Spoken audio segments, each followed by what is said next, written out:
This is Hoveringham, in particular at the side of the River Trent, and behind me is the sailing club at Hoveringham. Also behind me are these two magnificent stone memorials dedicated to two Lancaster bomber crews that perished here during 1945. The Lancaster bomber has always held a special fascination and a special place in my heart. It's a plane that I've always loved to see and a plane that I've always loved to hear. Equally, in much the same way as I have done both Spitfire and Hurricane. But the Lancaster bomber holds a key, in a strange sort of way, to my interest in astronomy and in natural history. And the key between the two is a teacher, an old deputy head teacher at my old primary school of Mapley Plains County Primary. We're going back a few years again.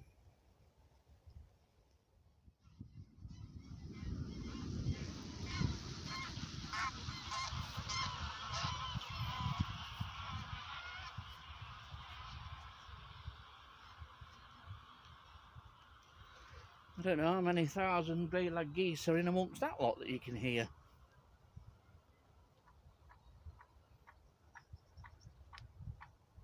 What a noise that was. And the noise is Squadron. And Squadron actually links today's video in a strange kind of way.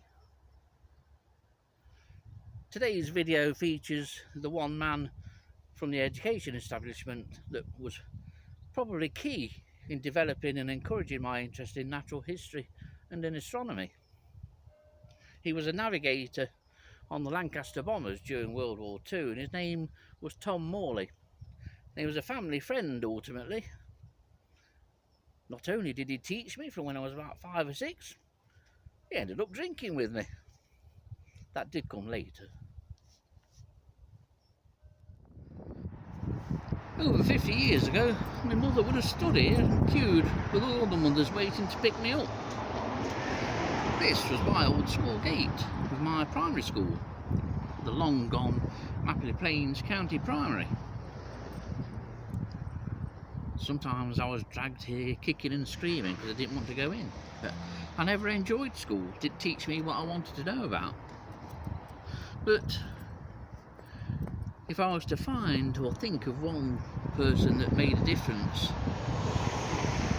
and certainly encouraged my interests, it would be the old deputy head teacher, Tom Morley. Tom was a family friend. He used to drink with my uncle, and we used to see him and his wife at Christmas. He was a smashing bloke, one of those teachers who'd been in the war, and he was a navigator on a Lancaster bomber. He knew of my interests in natural history, and wildlife and birds. He also knew that I had a developing interest in astronomy, and he encouraged that. My old school was now a residential home. Same kind of use really, just older kids. But back when I attended here 50 years ago, and listening to Tom and his accounts of stories as a Lancaster navigator many years ago, always struck a chord with me. It almost felt familiar, being surrounded most of the time by older relatives who pretty much constantly spoke of the war. It was almost as if I'd gone through the war myself. But there again, that's the same with any history. When it's living history, when someone can actually tell you they experienced it, exactly what it was like, it makes history all the more interesting. But because Tom knew of my interest in astronomy, he brought in one day something extremely special, and he gave it to us in front of class. It was about the size of an old LP record, so for the new people, it's about that big, sort of that big square, and it was a wallet. Contained within this wallet were numerous star charts, all on black acetate if I remember right. Might even have been red, or there might have been some red film involved. But the real thing that got to me was that in yellow wax crayon was still Tom's original routes that he'd plotted for the Lancaster pilots to navigate with. They were all still there and written. Sadly, all those charts and the leather folder and leather wallet that they contained in were lost in a house fire in 1989 or 1990. I can't remember exactly when it was. I would love to have them now. But I think this is where most of my interest came from, or stemmed from. And I think it was Tom Morley that I can thank for that. He encouraged my interest.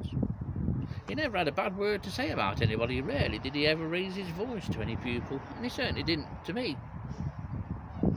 He used to take us for football down on the football pitch at Digby College, what was. And I can remember one day he was refereeing a match that we were playing, had a pipe in his mouth, and if I remember right, it was Giuseppe Melfi that took a rather vicious shot, and it caught Tom fully on the back and knocked his pipe clean out of his mouth. I would remember that.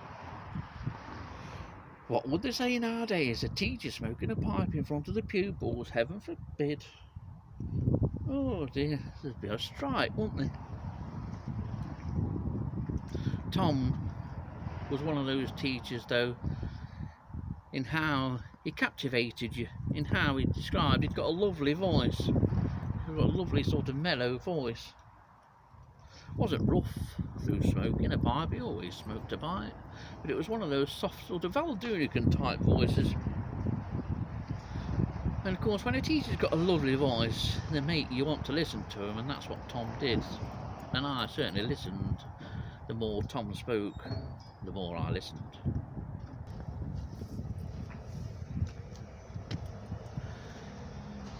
And not only did Tom help my interest in astronomy and the natural world, I think that's where I think it's all down to him that I get such a great affection with the Lancaster bomber.